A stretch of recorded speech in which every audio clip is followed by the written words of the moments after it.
بسم اللہ الرحمن الرحیم۔ ناظرین السلام علیکم۔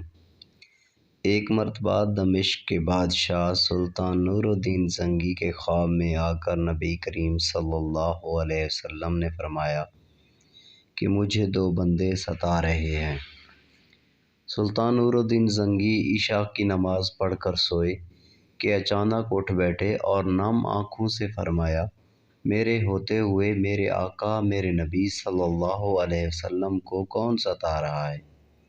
آپ اس خواب کے بارے میں سوچ رہے تھے جو مسلسل 3 دن سے انہیں آ رہا تھا، اور آج پھر چند لمحوں پہلے انہیں آیا، جس میں سرکار دو عالم صلی اللہ علیہ وسلم نے 2 افراد کی طرف اشارہ کر کے فرمایا کہ یہ مجھے ستا رہے ہیں۔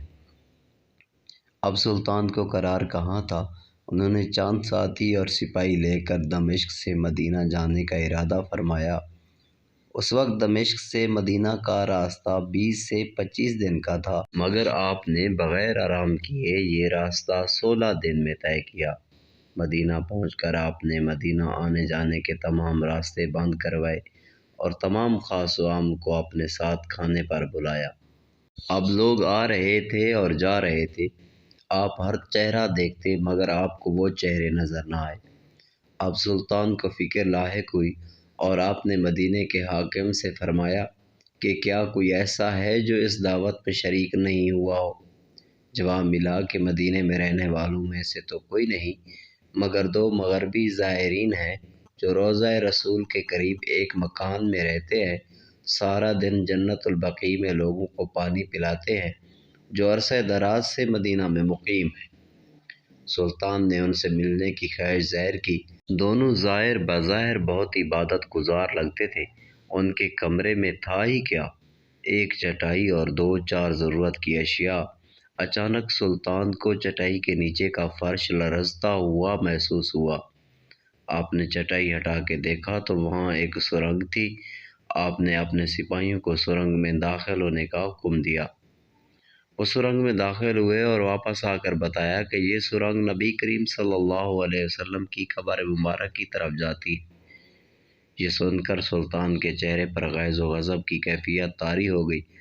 آپ نے دونوں زائرین سے پوچھا، سچ سچ بتاؤ کہ تم ہو کون؟ دلیل و حجت کے بعد انہوں نے بتایا کہ وہ نصرانی ہیں اور اپنی قوم کی طرف سے تمہارے پیغمبر صلی اللہ علیہ وسلم کے جسم اقدس کو چوری کرنے پر مامور کیے گئے ہیں۔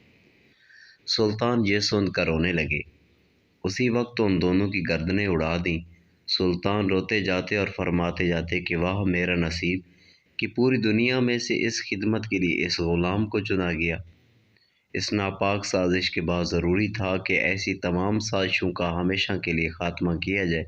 سلطان نے معمار بلائے اور قبر اقدس کے چاروں طرف خندق کھودنے کا حکم دیا، یہاں تک کہ پانی نکل آیا۔ سلطان کے حکم سے اس خندق میں پگھلا ہوا سیسہ بھر دیا گیا۔